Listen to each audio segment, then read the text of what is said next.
The storm had been over for 2 days when Solveig Breck climbed out of the earth. She did not emerge into light the way a person walks out of a building. She dug her way up through 8 feet of packed snow with a short-handled spade, and her own two hands angling the tunnel upward at 45 degrees, moving one load at a time until the spade broke through into cold open air, and a column of white light fell down onto her face like something she had forgotten existed. She pulled herself through the opening and stood on the surface of the drift. The valley was gone. In its place was a sculpted white landscape drifts shaped like waves caught mid-collapse, the snow surface hard enough to hold her weight. Above it all, the sky carried a blue of extraordinary clarity, the kind that only appears after a major weather system has scoured the air of everything that is not itself. She turned and looked back at where the cave entrance should have been. She could not see it. A massive bank of consolidated snow rose halfway up the cliff face, smooth and solid, as though the valley had always contained this slope. She was standing on the roof of her home, and no one looking at that hillside of white would have known there was a home underneath it. Halvard came up through the tunnel behind her. He emerged into the bright cold, stood beside her on the snow, and looked out across the valley without speaking. He was 6 years old. His coat was buttoned correctly. His boots were dry. His face had the particular stillness of a child who has learned that the world will tell you what it is if you wait long enough and pay attention. He bent down. He picked up a small gray stone from the surface of the drift, smooth and oval, the same size and shape as the one he had placed in her hand back in October when this had all begun. He set it in her palm without looking at her face. She closed her hand around it. 7 weeks earlier, a man had handed her a piece of paper giving her ownership of a hole in a rock and smiled behind his mustache while he did it. She had taken the paper with both hands and walked straight out the door. This is the story of what happened after that. The lawyer's office smelled of wood polish and the particular confidence of men who have never needed to be wrong.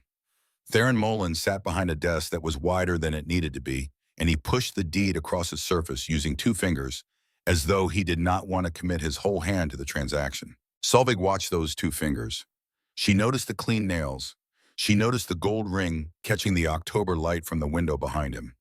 Her grandmother Oline had said something once about hands sitting at the kitchen table the summer Solveig was 9 years old. She had said that a man whose hands carried no calluses had never solved a problem that required him to touch the actual world. Theron Mullen had the hands of a man who had never touched the actual world. "Miss Voss," he began, and she said quietly and without heat that her name was Breck now. A pause, the smallest one. She caught it. "Of course," he said, and adjusted his collar. Bernard Colby had been a man of considerable standing in the valley. Cattle pasture land, a bronze plaque already commissioned for the new church bell tower that was going up on the north side of the building. He had died on a Tuesday in September, which was the kind of day a man of his type would have chosen if he had been given the option. To his niece Solveig, the woman who had shamed the family name by walking away from a marriage the town considered binding. Regardless of what had happened inside it, Bernard Colby had left one thing: 17 acres of granite escarpment on the north face of the valley, characterized by the clerk's notation as terrain unsuitable for agricultural or livestock use, and a cave structure at the base of the cliff face referenced in the final clause of the will, with a specificity that suggested Bernard had wanted to make certain she understood exactly what she was receiving. The town called it Colby's Folly. Theron did not say this with malice. He said it with the neutral tone of a man reporting a fact which was in some ways worse than malice, because it meant the contempt was so settled it no longer required effort.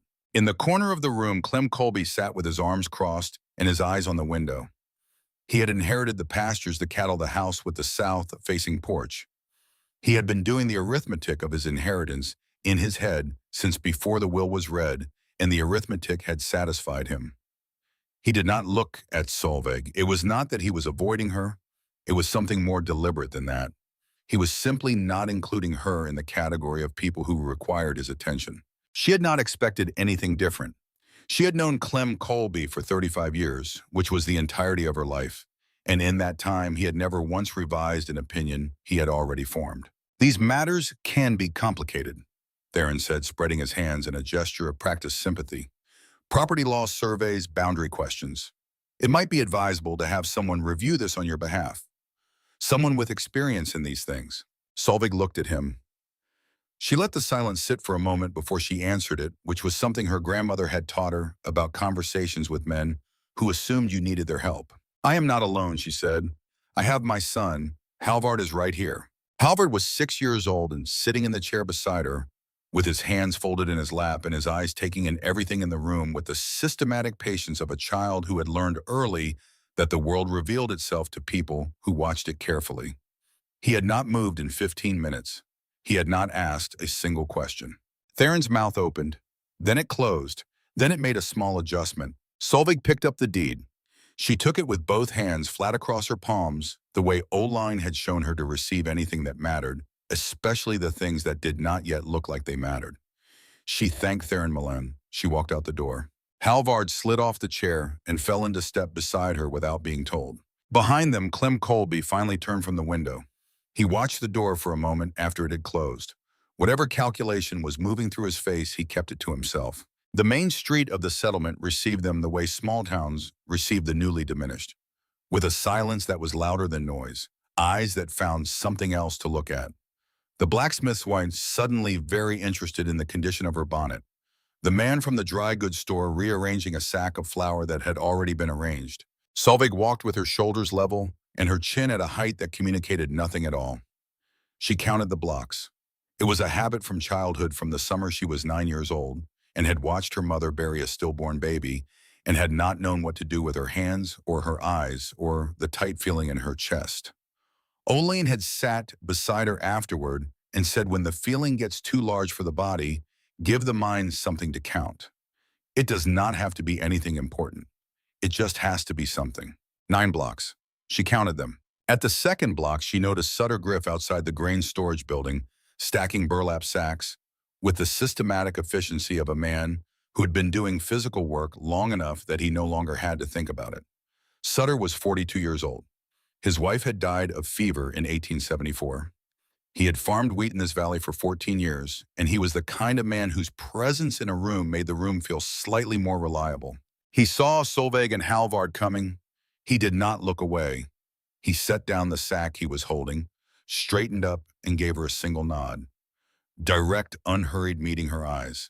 Then he picked up the next sack and went back to work.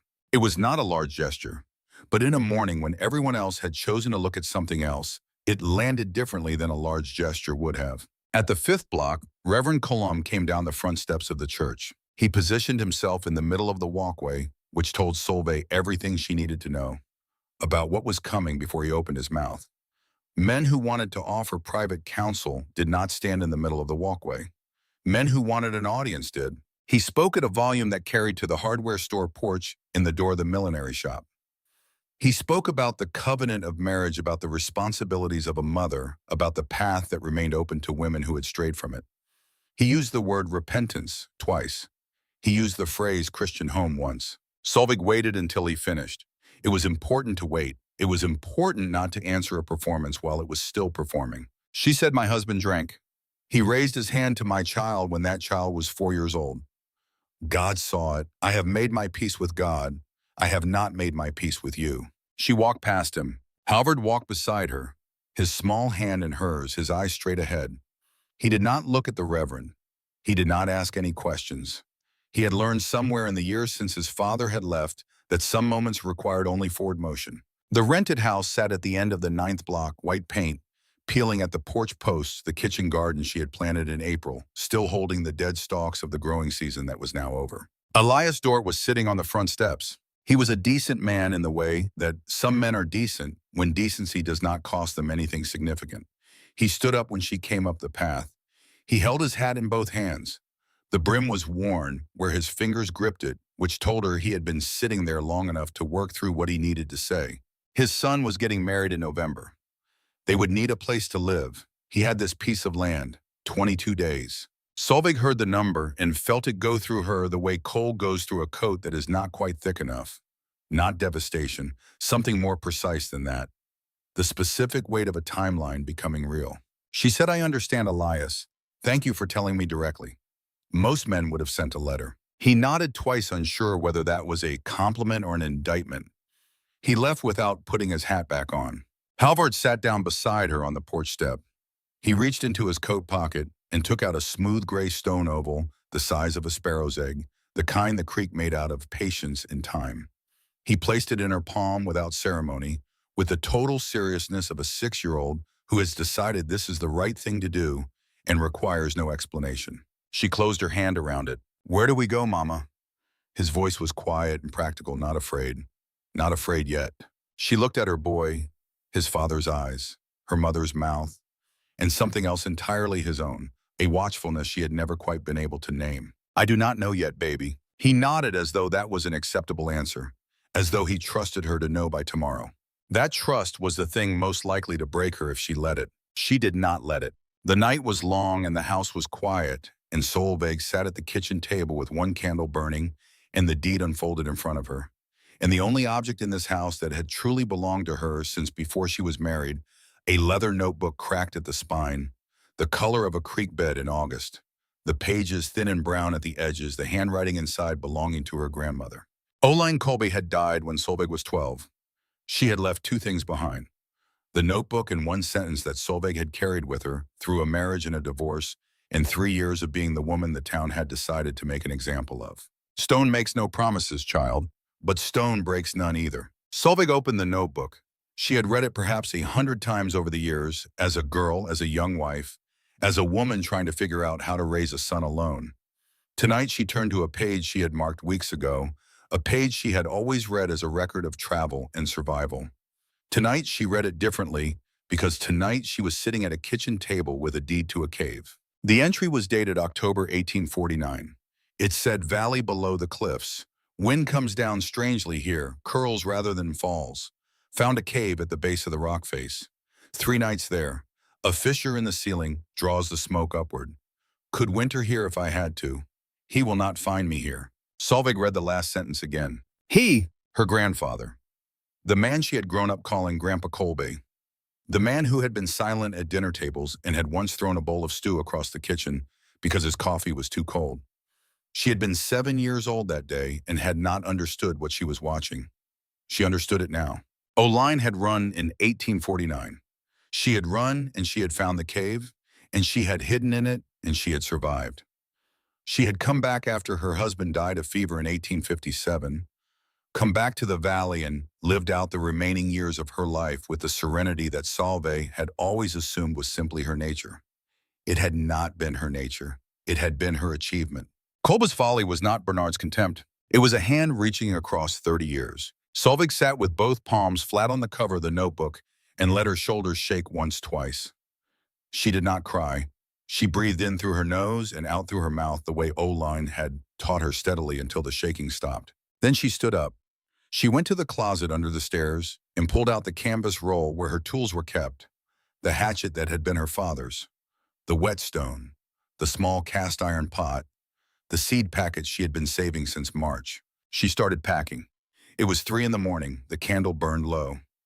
Solveig Breck was making a list in her head of everything that mattered. The notebook went on the list first. Halvard found her at dawn, standing in the kitchen with the cabinets half empty and the jars lined up on the table by size. He stood in the doorway in his nightshirt with his hair standing up on one side, looked at the room, looked at his mother, and asked the only question that needed asking. "Are we leaving?" "Yes." "Where are we going?" She set down the cloth she had been wrapping around the cast iron pot. She walked to him and knelt so their eyes were level. "We are going to a place your great-grandmother once stayed," she said, "a long time ago before I was born." He thought about this with the methodical seriousness he brought to all new information. "Is it far?" 2 days walking." "Will it be cold?" "Yes." "Will we have a fire?" "Yes." He nodded. Then he asked the question that was not about the place at all. "Will you be there?" She pulled him close. His heart beat against her collarbone, small and fast and absolutely certain. "Yes, Halvard, I will be there." "Then it is all right," he said. He pulled back and looked at the kitchen with the practical eye of someone assessing a job. "What can I do?" She told him to pack his things, whatever he wanted to bring, only what would fit. He went to his room. She did not know then that he would come back with 7 smooth gray stones, a piece of birch bark with an owl drawn on it in charcoal, 2 shirts, and the small wooden horse her father had carved before he died. She only knew that he had gone to do what she asked and that he had not asked her why. She went to find Sutter Griff. He was at his kitchen table when she knocked, and he stood up too quickly and knocked the chair backward. She pretended not to notice. She told him what she needed. A cart for 2 days, she would bring it back. She was going to Colby's Folly. Sutter sat back down slowly. He looked out the window toward the north, toward the escarpment she could not yet see from here. She watched him work through it, the disbelief, the instinct to argue, the recognition that she was not asking his opinion, the calculation of what a man does when a woman tells him the unreasonable things she has decided. He said, "I will bring it by tonight." He paused. "I was a carpenter before I was a farmer," he said, 14 years ago. He got up and took a piece of paper from the shelf above the stove, and he spent 10 minutes drawing her a diagram of how to seat a door frame in granite, where to score the rock, how to let the stone's own irregularities guide the fit rather than fighting them. He drew it carefully with the focused economy of a man communicating something practical. He did not explain more than she needed. He handed her the paper. She looked at it for a moment. "Thank you, Sutter." He said the flour would be in the bottom of the cart. She was not to argue about the flour. She did not argue. She was 3 steps down the front path when his voice came after her again. "Dort told half the town this morning," he said, "about the 22 days. She stopped but did not turn around. "Clem Colby was at the hardware store when Dort told it," Sutter said. "Clem said you would be back in a week. Said granite does not warm anybody." She stood still for a moment. Then she said, "Thank you for telling me." She walked home. They left on a Tuesday morning when the frost had not yet lifted from the grass. The handcart had 2 wooden wheels and a long handle, and it found every rut in the frozen road. Inside it was everything she still owned: 20 pounds of seed potatoes, the cast iron pot, the wool blankets, the notebook wrapped in oilcloth at the very bottom, the hatchet, the Bible, the seeds, the lard, the dried meat she had been putting aside since August. Halvard walked beside her with his bundle under his arm. His small boots struck the road with a purposefulness that was almost unbearable to watch. The town saw them leave. She felt the eyes the way she had learned to feel them over 3 years. From the hardware store porch, from the upper window of the dry goods where a curtain shifted, from the church steps where 2 women stood with their coats buttoned against the morning. Solveig kept her eyes on the road ahead and on the escarpment, rising at the far end of the valley, gray and massive, and entirely indifferent to what anyone in town thought of it. She was beginning to understand that indifference is a kind of gift. At the corner of Adams and Main, she heard Clem Colby's voice before she saw him. He was standing in front of Theron Molin's office coat collar turned up against the cold, and he stepped forward 2 paces, enough to make it clear he meant to be heard. "A woman alone with a 6-year-old is not a homesteader," he said. "She is a problem waiting to happen." Solveig stopped the cart. She turned to look at her cousin by marriage. She had known Clem Colby for 35 years. She knew the sound of his certainty, which was the sound of a man who had never once been required to revise what he believed about the world or his place in it.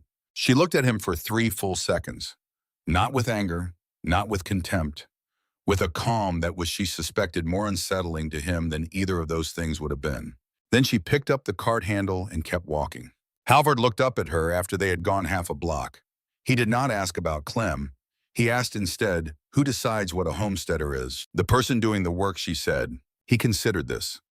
He nodded once with the gravity of a child filing something important away for later use. They reached Colby's Folly in the early afternoon of the second day. The granite rose in a sheer face that caught the wind coming down from the north and deflected it in directions that made no immediate sense, sending it curling back on itself, creating small eddies of cold air that moved around Solveig and Halvard as they stood at the base and looked up. The cliff was higher than she had imagined it from the valley floor. Wider. Older. It made the cart and the boy and the woman standing beside the cart look very small. The cave mouth was set low in the rock, perhaps 4 feet high, at the entrance, widening as it went back into the mountain. Solveig stood at the opening for a long moment without going in. She thought about thresholds, about the way an ending and a beginning can look exactly alike when you are standing at the border of either one. She lit the small lantern she had brought. She bent her head and stepped inside. The smell reached her first. Damp earth and geological time, the specific cold of a space that had been dark for a long while. She breathed it deliberately, walked deeper. After 10 feet, she could stand fully upright. After 20 feet, the lantern light reached the back wall. She raised the lantern. The wall was smooth in some places and rough in others, and there at chest height, carved into the stone, in letters that were shallow but unmistakable, were two initials and a year. OK 1849. Solveig put the lantern down on the floor. She placed her hand over the letters. Her palm covered them exactly. She did not breathe for several seconds. Oline Kolbe had stood in this cave, had stood in this exact spot, had carved her name into the stone 29 years before her granddaughter would walk through the same entrance, carrying a deed and a notebook and a 6-year-old boy and nothing else in the world. She had been here. She had survived here. She had walked back out and gone on to live 30 more years and raise a daughter and teach a granddaughter how to count when the feeling got too large for the body. Kolbe's folly was a relay baton handed down through time. Solveig pressed her forehead against the stone. She closed her eyes. She did not speak. She did not pray. She stood there with her hand on her grandmother's name and felt something move through her that was older than grief and quieter than joy. Behind her, Halvard's voice came from the cave mouth. "Mama, is it all right in there?" She opened her eyes. She picked up the lantern. She turned around. He was standing in the entrance with his bundle still under his arm, the afternoon light behind him making him look like he was framed in something that had no name. "Yes, baby," she said. Her voice was steady. "Come in and see." He walked to the back wall. He held the lantern up and read the letters, sounding them out the way she had taught him. He turned around with something working behind his eyes. "O for her first name," he said, "K for Colby, before she got married. That is right." He looked at the wall again. He reached into his bundle and took out the piece of charcoal he had brought from home, and he looked at Solveig with a question in his eyes that was not really a question at all. She nodded. He turned back to the wall. He drew carefully, slowly, with the concentration of someone doing precise work. Below his great-grandmother's carved letters he wrote in charcoal, SBHB, Solveig Breck, Halvard Breck. 2 generations and then 3 on a wall in a cave that no one in the town below had ever entered. He stepped back and looked at his work. Then he looked at Solveig with an expression that belonged to someone much older. "She knew we were coming," he said. Solveig could not speak. She only looked at her son standing in the lantern light with charcoal on his fingers, and she thought, "I was given a wound, and I have decided to receive it as a foundation." Outside, the wind came down off the cliff, and curled around the entrance of the cave. It did not knock them down. It did not even slow them down. It moved through the space the way wind moves through a place that was always going to hold. She turned to her son. "Halvard." "Yes, Mama." "Help me bring the cart up. We have work to do before dark." He set down his bundle without being asked and walked back toward the road. She followed him. Between them, they pulled the cart up the uneven ground to the cave entrance, wheel by wheel, one load at a time. The work had already begun. She built the floor on her hands and knees. That was where this part of the story began. Not with a speech or a decision or a moment of clarity, but with a woman kneeling on cold granite at 5 in the morning, pressing river clay between flat stones with her bare fingers while her son slept 6 feet away and the temperature outside had dropped below what her coat was designed to handle. The notebook had been specific. Flat stones, face-up clay, packed between, let it cure 1 full day before standing on it.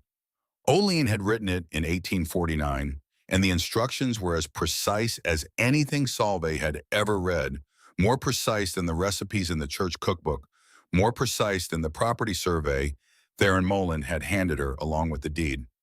Her grandmother had written this the way a person writes something they intend someone else to use. Solveig had started the floor on the 3rd morning. By the end of the 1st day, her fingertips had split at the tips. By the 4th day, they were bleeding in thin lines that left faint marks on the clay she pressed. By the 7th day, the skin had changed into something she did not recognize as her own, thicker, different in color, belonging to a version of herself that had not existed 3 weeks ago. Halvard woke each morning at the smell of the fire she built at the cave entrance before dawn. He did not need to be told what to do. He had been watching her work the way he watched everything, with the systematic attention of a child cataloging the world for future use. And each morning he rose and found the task that needed doing and did it. He carried flat stones up from the creek bed 1 or 2 at a time, making the trip again and again with the unhurried steadiness of someone who understood that big things were built from the accumulation of small trips. He stacked the firewood by size the way she had shown him. He did not complain about the cold or the work or the food, which was dried meat and hard biscuit and water heated in the cast iron pot. On the ninth day, Solveig found the brace hinges. She had been working through the flour sack Sutter had sent measuring out portions each morning, and the sack was lighter than she expected when she lifted it that day. She reached inside. At the bottom, wrapped in a piece of burlap cloth, were three iron hinges, hand-forged, and a wooden latch and a small metal handle.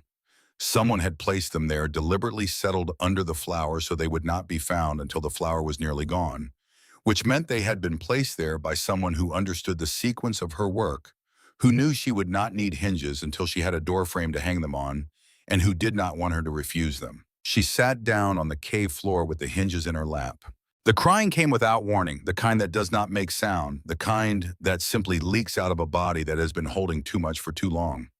She sat there for 10 minutes with iron hinges in her hands and tears running down her face and no way to stop either. Sutter Griff, 42 years old wheat farmer, widower, a man who had not asked her for a single thing in 3 years of quiet neighborliness, had packed three iron hinges into the bottom of a flour sack and said nothing about it. She thought there are still good men in the world. I had almost let myself forget. Then she stood up, wiped her face with the back of her wrist, and went back to work. The door took 8 days. She had never built a door before. The notebook had a passage about it, written in O-line's smaller hand, the hand she used when recording something she considered technical rather than personal. Score the frame to the stone, O-line had written. Do not fight the cave. The cave is older than your tools. Make the door fit the cave, not the cave fit the door. Solveig read that line 3 times before she understood what it meant. Then she did what it said. She used the hatchet to shape the cottonwood logs she had cut along the creek dead wood dry with a grain that split reasonably clean. She used a piece of charred stick to mark where the rock face pushed in and where it receded. She trimmed. She fitted. She trimmed again. Her shoulders had ached by the end of each day in a way that went deep into the joint. Her wrist cramped during the night, and she would wake and flex her fingers in the dark until the cramping eased. The door frame went in crooked on the first attempt. She took it out and started again. On the second attempt, it held wedged into the irregular face of the cave entrance, with a solidity she tested by leaning her full weight against it and finding it did not give. She hung the 3 iron hinges Sutter had sent. She fitted the latch. She hung the door. She stood back and looked at it. It was not a beautiful door. The cottonwood planks were not perfectly matched, and the gap at the top right corner was wider than she would have liked. But it opened and it closed, and when it was closed, there was no light at the edges and no wind coming through the frame, and the temperature inside the cave climbed noticeably within an hour of closing it for the first time. Halvard had come to stand beside her while she looked at the door. He said nothing for a long moment.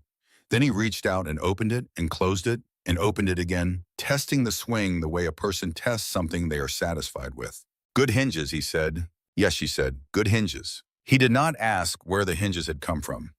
He was 6 years old, and he understood already that some things arrived without explanation, and that the correct response to them was use. The fire was the hardest part, not building it. She had built fires her whole life. The hard part was the firebox itself, the structure that would make a fire inside a granite cave safe and sustainable through a Wyoming winter. She moved the firebox placement 3 times before she found the position that allowed the natural fissure in the ceiling to draw the smoke up and out without letting the heat escape too quickly through the same channel. She built the firebox low and wide from river stones mortared with clay, and dried grass angled the flue toward the fissure above and let it dry for 1 full day before she lit the first fire in it. When the fire caught and the smoke went up through the flue and rose through the fissure into the October sky without pooling or backing into the cave, Solveig sat back on her heels and looked at what she had built. The warmth that filled the cave was not the sharp heat of an overstoked stove. It was something steadier coming from the stone floor and walls themselves as they absorbed and returned what the fire gave. The cave had become a body that held what was offered to it. Halvard was sitting cross-legged near the fire. His eyes were closed. He was smiling in the way that children smile when they have encountered something so exactly right that they cannot help it. Solveig had not seen that smile in 3 years. The visitor came on a Wednesday. Solveig saw him first as stillness. A stillness among the bare aspens at the tree line, the specific motionlessness of a person who is determining whether a situation is safe before committing to it. A man in a buckskin coat worn to the texture of old bark. a long rifle carried with the ease of long habit, a single mule behind him loaded light. He stood at the tree line for 5 minutes without moving. Solveig continued what she was doing, which was pounding dried buffalo berries into paste with a smooth river stone on a flat surface outside the cave entrance. Her movements were unhurried. Her breathing was even. Oline had been specific about this in the notebook. A calm body sends a different signal than a frightened one, and the signal you send in the first 30 seconds determines what quality of attention comes toward you. The man finally walked out of the trees. He stopped at a distance that had been calculated not so far as to seem cowardly, not so close as to impose. He was perhaps 50 years old, his face weathered in the way that comes from decades of outdoor work, the lines deep and settled. He carried himself like a man who had spent most of his life in places where other people were not. Arvid Breck, he said, as though reminding himself of his own name after a long time of not needing it. He looked at the wood pile. He looked at the door frame visible in the cave entrance. He looked at the clay jars ranked by size on the shelf inside the door, and at the garden terrace Solveig had cleared and turned in preparation for spring planting. His expression did not change, but something in it shifted, a recalibration, the quiet adjustment of a man revising a prediction he had already made. Folks in town are saying Colby left you nothing but a hole in the ground, he said to the air between them, rather than directly at her. We have what we need, she said. She did not look up from the berries. He nodded slowly. He looked at the cliff face above them, tracing something in the pattern of the rock. When the real snow comes, he said, it does not fall straight in this valley.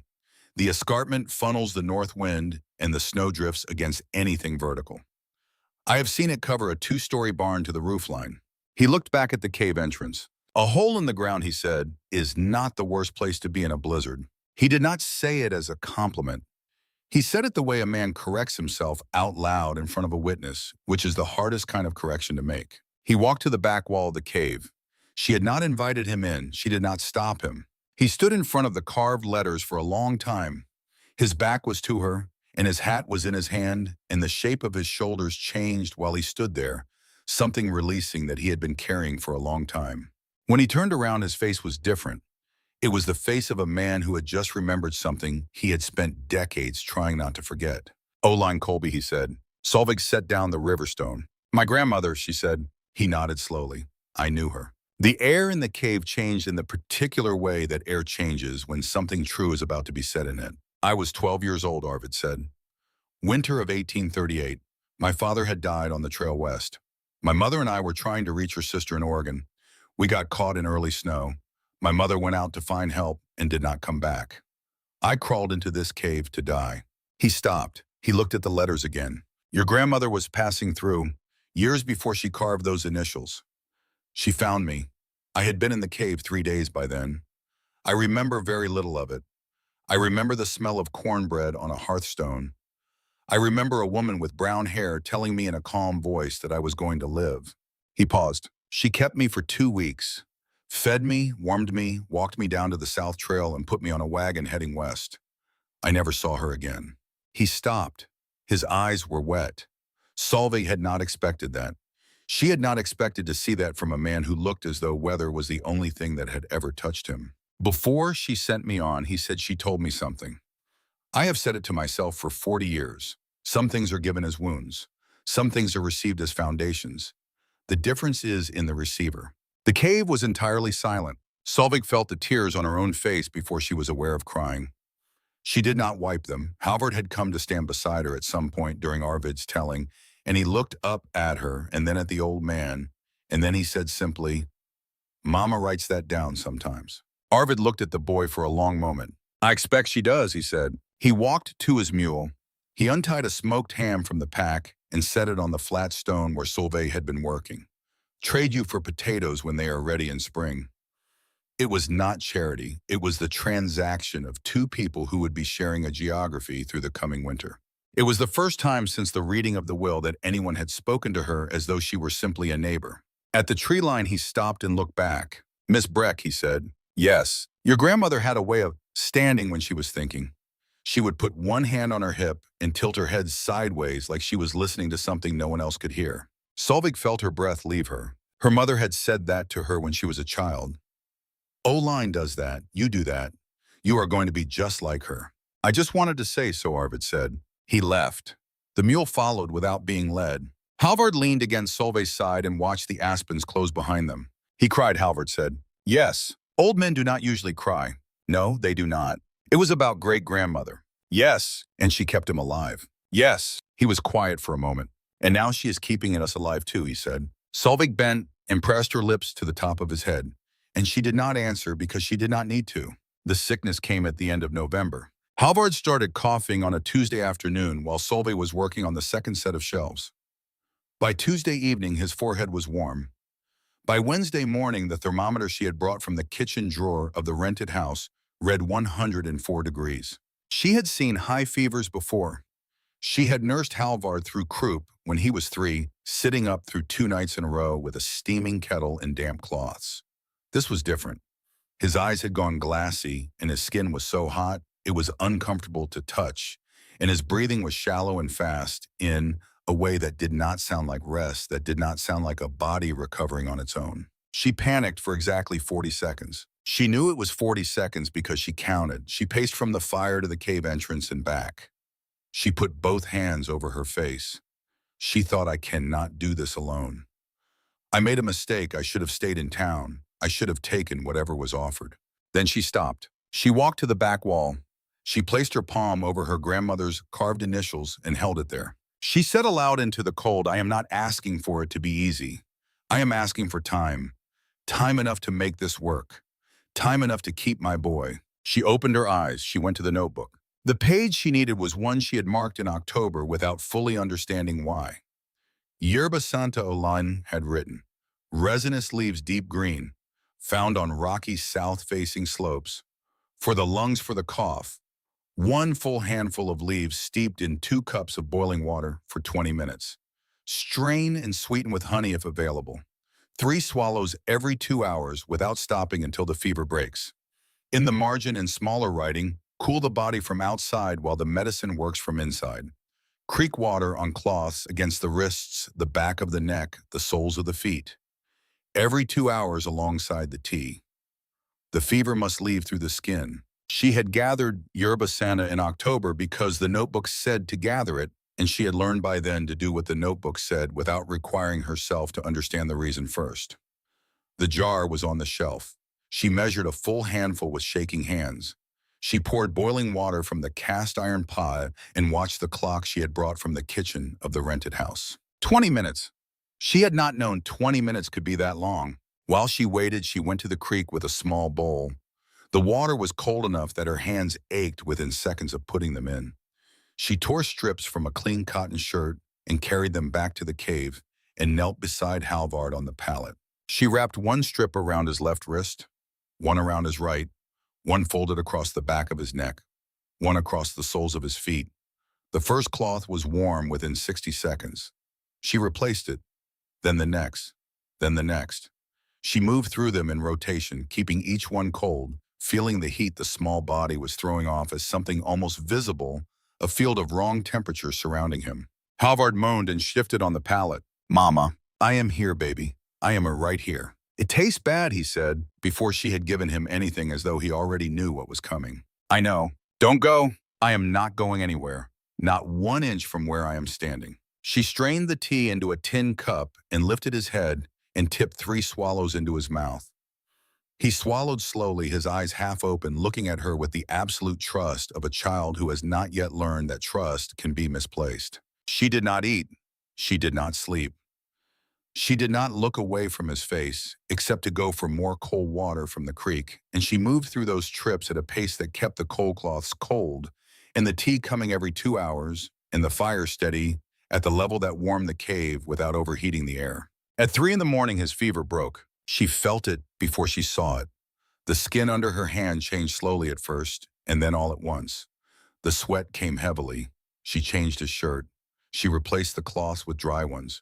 She put a fresh blanket over him. He opened his eyes at 4 in the morning. Mama. Yes. Did great-grandmother teach you how to make the medicine? She could not speak. She nodded. He smiled, small and tired and entirely real. She is a good teacher, Mama, he said, and he was asleep again before she could answer. Solveig sat on the cave floor beside her son, and put her face in her hands and wept in the way a person weeps when they have held something with every available part of themselves for a very long time, and now they no longer have to. She wept for the boy on the pallet. She wept for the woman she had been the night she walked out of her marriage with a 4-year-old on her hip and nowhere particular to go. She wept until the weeping was done. Then she sat up straight. She added a piece of hardwood to the fire. She looked at the shelf where the yerba Santa jar sat with its lid off and thought, I did not know I could do that. I do now. On the fourth day of Halvard's recovery, Sylvie found him standing at the back wall. She had come in from the creek and paused at the edge of the firelight. She did not announce herself. She listened. He was speaking in a low, even voice to the carved initials on the wall. He was not performing. He was reporting. The fever broke at 3 in the morning, he said. Mama gave me 3 swallows every 2 hours, just like you wrote it. She did not sleep, not even 1 minute. I could see her not sleeping. She looked tired, but she did not say. She does not like to say when she is tired. He paused. He appeared to listen to something. The door fits well now. No light at the edges. Mama checked. Another pause. She is scared sometimes. I know because she puts her hand on her chest like this. He placed his small palm flat against his sternum. That means scared, but she is not saying. He was quiet for a moment, and then he said, with the serious simplicity of someone delivering a considered verdict, thank you for teaching her. She is a good student. He set the lantern down and turned around. He saw Solveig in the shadow. He did not appear surprised. He walked to her and took her hand and led her back toward the fire and did not say a word about what he had been doing. She did not ask. Some things in a child's life belong to the child alone, and a mother who understands that is a different kind of mother than one who does not. Arvid came back in the first week of December. He did not dismount from his mule. He stopped at the tree line and looked at the sky above the northern ridge, and the look on his face was different from the look he had worn during his first visit. The first visit had been about the past. This one was about what was coming. The sky above the northern ridge had taken on a color that Solveig had noticed for the past 3 days without being able to name it. A flat metallic quality, the light coming from everywhere and nowhere at once. 5 days, Arvid said. Maybe 4. I have been along the ridgelines for 3 days. There is a system building to the north that is larger than anything I have read in this valley since 1856. He paused. This will not be a snowstorm. It will be something else. He looked down at her. You have done well so far. Now do more. Double the wood. Check the door seal and pack any gaps with wet moss and let it freeze in place. When the storm hits, do not open that door until you have had 2 full days of silence after the wind stops. 2 full days, not 1. Why 2, Halvard said.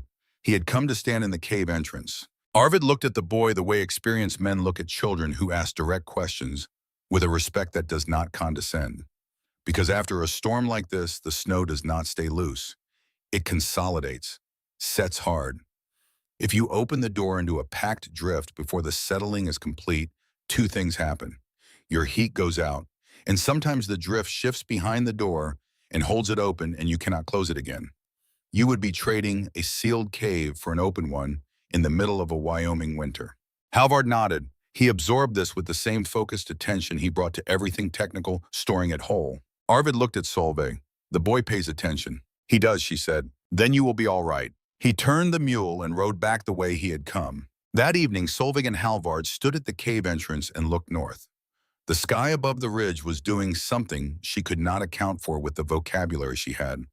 It was becoming more of what it already was, that flat quality intensifying towards something she understood in her chest, before she understood it in her mind. Halvard stood beside her with his arms at his sides. Mama, he said. She looked at her son. Halvard. She corrected herself silently. He was looking up at her with the question he had learned to ask. What can I do? She knelt beside him and held his shoulders and looked at him the way she looked at things that mattered directly without flinching. You can count the jars each morning and tell me exactly what we have. You can pack moss into the door frame when I show you where. You can carry the smaller pieces of wood and stack them inside. You can tend the fire when I am doing something else and cannot tend it myself. You can do what I ask without needing to know why until there is time to explain. He was looking at her with the focused gravity of someone receiving a real assignment from someone who means it. Can you do those things? Yes, Mama. I know you can. She stood up. They went back inside and began the work of preparation. The door was sealed with moss and ice. The wood was doubled and stacked. The jars were counted and organized by what would last and what would not. The notebook was placed in its oilcloth on the highest shelf, the most protected place. Halvard moved through all of it without complaint, without drama, with the compact efficiency of someone who had made an internal decision about how they intended to meet what was coming. That night, after Halvard was asleep, Solveig opened the notebook to the back pages where Oline had left a section titled simply Winter. She read by firelight until the fire needed feeding, and then she read some more. Outside, the sky above the northern ridge was no longer taking a breath. It had already taken one. What was coming next was the exhale.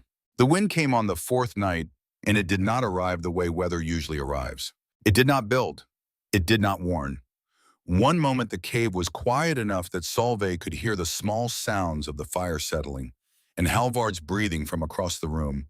And then the next moment there was a pressure change so sudden that her ears clicked and the fire leaned hard to the left for one strange second before correcting itself. And then the sound came low at first, a register she felt in her sternum, before she heard it with her ears, and then it rose through every frequency it could find and kept rising into something that had no name in ordinary language. The door flexed inward against its frame. Halvard sat up on his pallet. He did not call out. He looked across the cave at his mother, and in the firelight his face was steady, in the way that had become familiar to her over these past weeks. That particular steadiness, that was not the absence of fear, but something built on top of it. He stood up and walked across the cave and sat down beside her without a word. She put her arm around him. He leaned into her side. Outside, the storm announced itself fully. For 7 days, they did not see the sky. Solveig kept the fire at the level she had calculated, low enough to make the wood last, high enough to keep the temperature in the cave above the point where breath became visible. She fed it on a schedule she held in her head, small pieces first, to maintain the coal bed, larger pieces at intervals to build heat. She woke at the same hour each morning and heated water and portioned out the food and wrote in the notebook and taught Halvard for 2 hours and then worked on whatever needed working on and taught him again in the evening. The sound never stopped. It changed registers, found new pitches and exhausted them, built pressure against the door and released it, made the jars on the shelf vibrate so faintly that Solveig had to press her fingers against one to be certain she was not imagining it. But it did not stop. Halvard did not complain. He did not ask when it would be over. Somewhere in the weeks since they had walked into the cave, he had learned what Solveig had spent years learning, that asking a hard thing to end before it was ready was a transaction with no one on the other side. He had also learned, without being taught it directly, how to be useful in a confined space during an extended emergency. He organized the remaining food by what needed to be eaten first. He kept the smaller wood pieces sorted and within Solveig's reach. He drew in charcoal on the flat rock he used as a slate, practicing his letters and numbers and sometimes drawing things she did not comment on. On the fourth day of the storm, Solveig noticed the smoke. She was sitting by the fire and she looked up at the ceiling, out of the habit she had developed of monitoring the draw, and she saw the haze settling along the upper third of the cave rather than rising through it. Not heavy, not yet, but there. She stood up immediately. She looked at the fire. She looked at the door. She looked at her son. The fissure in the ceiling, the natural channel that had been drawing the smoke since the first fire she had built in this cave, had its top exit packed shut. 7 days of driven snow and wind had sealed it completely, and the smoke had nowhere to go. She stood in the middle of the cave and understood the problem completely in about 4 seconds. She had 2 choices, and she did not spend time on the one she could not use. She could not let the fire go out. A cave without fire in this temperature was a stone room that would reach the killing point within hours. That left one option, which was to climb the fissure from inside 20 feet to the sealed opening and break it open from below. She told Halvard what she was going to do. She used the voice she used when explaining practical things, flat and clear. She watched his face while she explained. He listened without interrupting. When she stopped, he said, "I will keep the fire." She said 3 things. "Small pieces, only the ones I showed you. Do not open the door for any reason. And if I call down to you, answer so I know you can hear me." He nodded. His face had not changed. She tied a length of cord around her waist and secured the other end to the heaviest stone near the firebox. She put on her warmest coat. She put on Oline's leather gloves, which she had found in the coat pocket in the second week in the cave, worn smooth at the palm, slightly large on her hands. She had one more thing. She had cut a short hardwood rod 2 days earlier and left it near the back wall without knowing exactly why. She picked it up now. She stood at the base of the fissure and looked up into the dark. The channel ran up the back wall of the cave, starting at about chest height, widening slightly at the entrance, then narrowing sharply about 6 feet up, then opening a little, then narrowing again near the top. 20 feet of variable geometry in complete darkness. She wedged her right boot into the first opening. She reached up with both hands and found a grip on the irregular stone. She pulled herself up. The cold of the rock came through Oline's gloves immediately. She braced her back against one wall of the channel and her knees and feet against the other, and began to move upward the way the channel required, not climbing so much as becoming the thing that filled the space, using her body's own breath and weight as the mechanism. 6 feet, the narrow section. She had to turn her shoulders sideways and push the air out of her lungs to compress her chest enough to fit through. She slid through it on an exhale and then was through and breathing again. 10 feet. Her arms were starting to send messages she was choosing to ignore. 12 feet. Her thighs were beginning to cramp in the sustained isometric effort of pressing outward against the stone walls. She thought about stopping. She thought about it for one full second, and then she thought about Halvard below her keeping the fire using the pieces she had shown him, waiting for her voice, and she kept moving. 15 feet. 18. The channel expanded slightly near the top into a small domed pocket. Above the dome was a hole approximately the size of her open hand. It was sealed solid ice and compressed snow fused together under 7 days of storm pressure. She braced her body against the walls of the pocket. She raised the hardwood rod and drove it upward into the seal.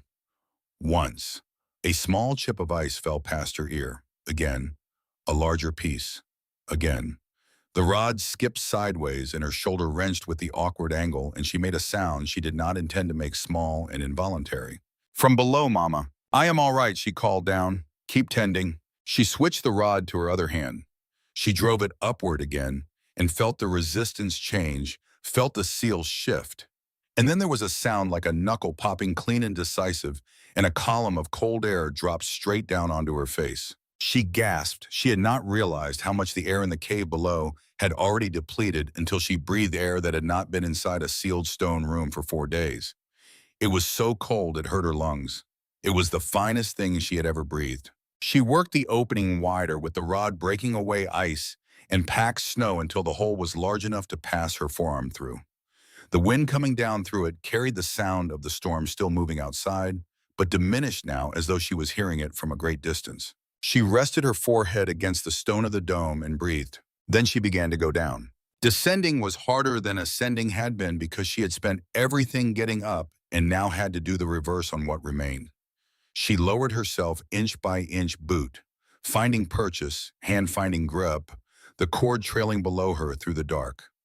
The firelight from the cave was a warm smear far below, and it grew slowly larger as she moved toward it. At 10 feet from the bottom, her left foot slipped. Her body dropped 6 inches before her right elbow caught a ledge and arrested the fall. The jolt went through her shoulder, and she heard herself make a sound she could not help. "Mama!" Halvard's voice from directly below. "Slipped," she said, breathing. "I caught it.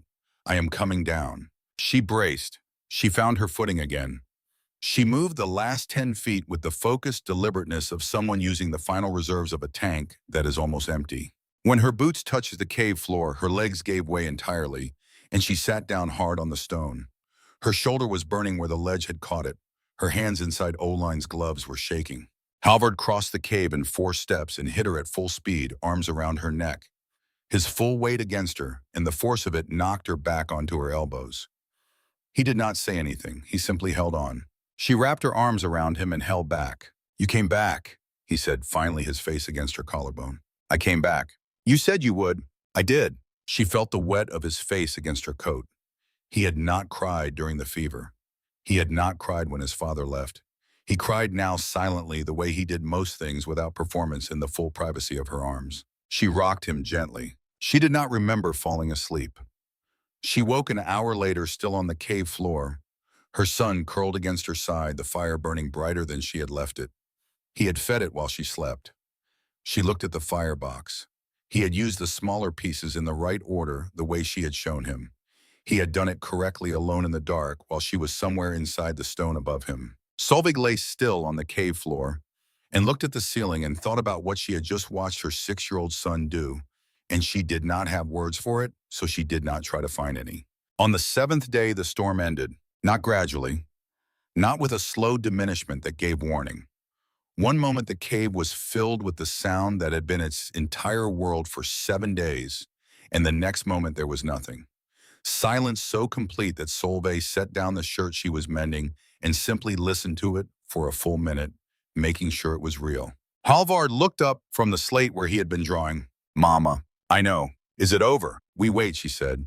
2 days. He nodded and went back to his drawing. He had already accepted this before the storm had even arrived.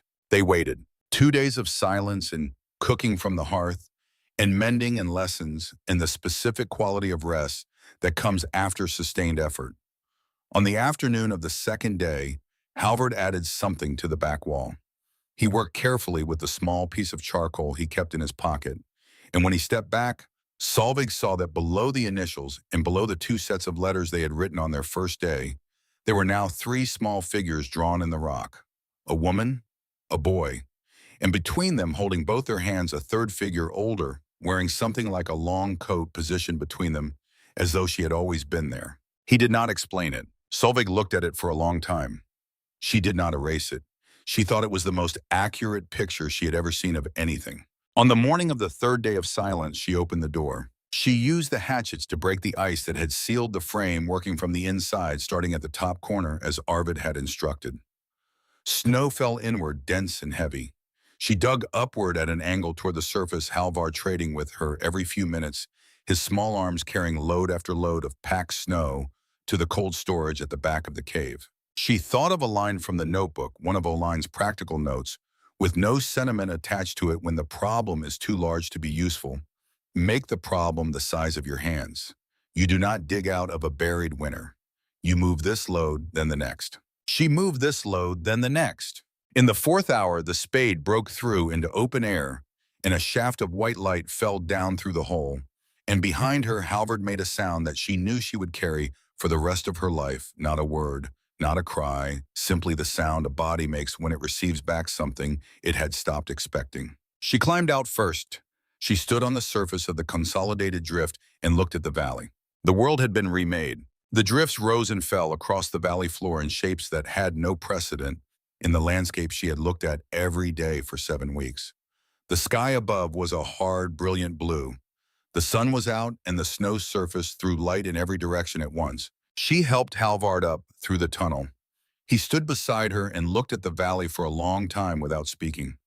Then he bent down and picked up a small, gray stone from the surface of the drift, smooth and oval, and he placed it in her hand. She already had one in her pocket from October. She held both of them now.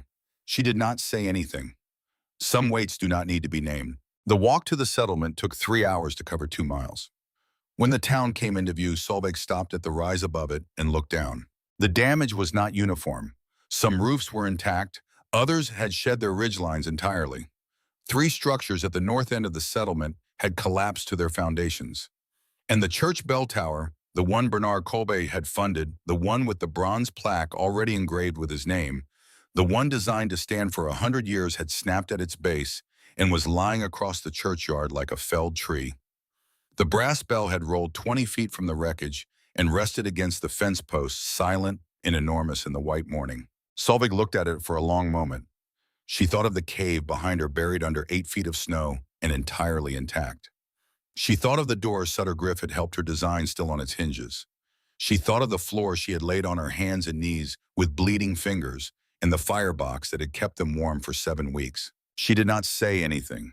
She started walking down toward the town. Sutter Griff was the first person they encountered.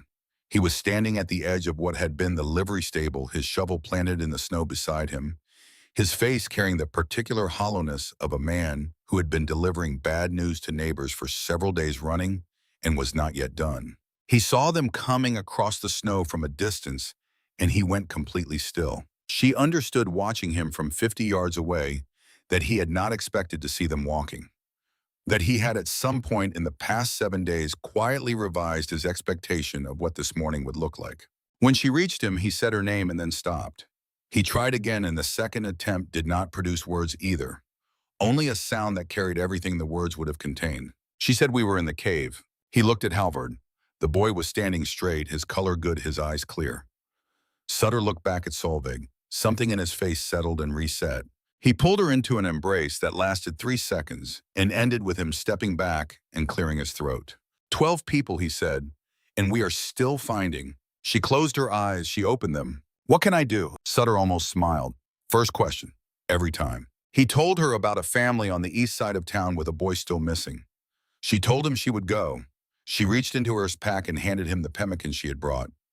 Share it with whoever needs it most. You will know better than I do. He took it without arguing. She found Theron Molin an hour later, not in his office, but sitting on a wooden chair someone had placed outside in the snow, in front of what remained of his house. The east wing had taken a direct collapse. The expensive wool coat he had worn to the reading of the will was not in evidence. He was wearing a borrowed jacket 2 sizes too large for him, and his hands, those clean-nailed hands she had noted in October, were resting open on his knees. She stopped 10 feet from him. He saw her. He looked at Halvard beside her. The calculation that moved through his face was visible in a way it had not been in October, because the resources he had used in October to keep such calculations private were no longer available to him. He was adding, cave versus house, intact versus collapsed, alive and walking versus what he had been quietly accounting for. Mrs. Mullen, Solveig said, I am sorry. He looked at her directly for the first time since the reading of the will, and what was in his face was not the expression of a man who had been right about something. He said, my wife asked about you. Before the storm, she asked if I thought you would manage. Solveig waited. I told her the structure was inadequate, he said. His voice was level with considerable effort. I told her stone without proper insulation and framing would not hold heat through a sustained cold event. He stopped. I was measuring the wrong thing, he said. Solveig looked at him for a moment. Then she said, I am sorry about Martha. She was a woman who asked good questions. She meant it. She said it because she meant it, and then she turned and walked away through the snow with Halvard beside her. Clem Colby came to the cave 3 weeks after the storm. Solveig saw him coming up the trail from a distance, recognized his particular way of walking, the deliberate forward lean of a man who has decided where he is going. She was outside splitting the smaller wood into kindling, the hatchet making clean strokes in the cold morning air. He stopped 15 feet from her. He looked at the cave entrance. He looked at the door still on its hinges. He looked at the wood pile replenished and stacked higher than before the storm. He looked at the shelf visible through the open door. He had come to say something specific. She could see him assembling it. The deed is yours, he said. I am not contesting it. She set the hatchet down across the chopping block. She looked at him. I spoke to Molin, Clem said. He is drawing up a petition to the county land office. Formal recognition of the claim. Tax consideration given the nature of the land. He paused. I have signed it. She had not expected that. She kept her face still. I said what I said on the street in October, he said. I was measuring what I thought I knew about what lasts in this country and what does not. He stopped. He was not a man who found this natural, and he was not quite making an apology, but he was standing in front of her in the cold and saying true things out loud, which for Clem Colby was the closest thing to one. What I know about what lasts has been revised, he said. He looked at the cliff face above the cave for a long moment, the way Arvid had looked at it on his first visit. Oline Colby picked this place, he said. Not Bernard. Oline picked it in 1849, and she knew what she was picking. He looked back at Solveig. So did you, he said. He turned and walked back down the trail. Solveig watched him until he reached the tree line and disappeared into the bare aspens. Halvard had come to stand in the cave entrance while Clem was talking. He waited until the man was gone. He changed his mind, Halvard said. Yes, what changed it? She thought about this for a moment. The storm, she said, and what was still standing after. He nodded slowly, filing it away for later examination. Sutter Griff brought the petition on a morning in late January. He came with the document and with a sack of seed beans for spring and a jar of honey and a pair of warm boots from a family in town. The petition bore 23 signatures, some clear and practiced, some formed with the careful effort of hands not accustomed to the pen. At the bottom of the page in small and precise handwriting she recognized from the deed in October was the signature of Theron Mullend. Halvard read it over her shoulder. The lawyer signed it, he said. Yes. Why? She thought about what Theron had said outside the ruins of his house, about measuring the wrong things, about what his wife had asked before the storm. Because he learned something this winter, she said. The same thing we learned, only slower and at a higher cost. Halvard was quiet for a moment. Can I keep this with my stones? She handed it to him. He carried it inside and placed it carefully in the bundle he had brought from the rented house. He tied the bundle and came back. Arvid came down from the eastern ridge that same afternoon. He came across the snow at his usual unhurried pace, the mule behind him. He stopped outside the cave. He looked at the door. He looked at Solveig and the boy. He corrected himself. He looked at Solveig and the boy. He nodded once. That was all, but it was enough. Then he said, there is something I did not tell you the day I left. She waited. When your grandmother walked me down to the wagon train, he said she gave me something from her own stores. She did not have much. A dried apple slice from what she had been carrying. She said, pass it on when the time comes. He reached into his coat. He withdrew a small cloth pouch. I have been carrying that agreement for 40 years, he said. I traded the original apple long ago to a woman who needed it more.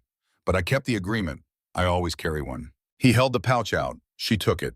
Inside was a single dried apple slice, dark and carefully kept. That is yours now, he said.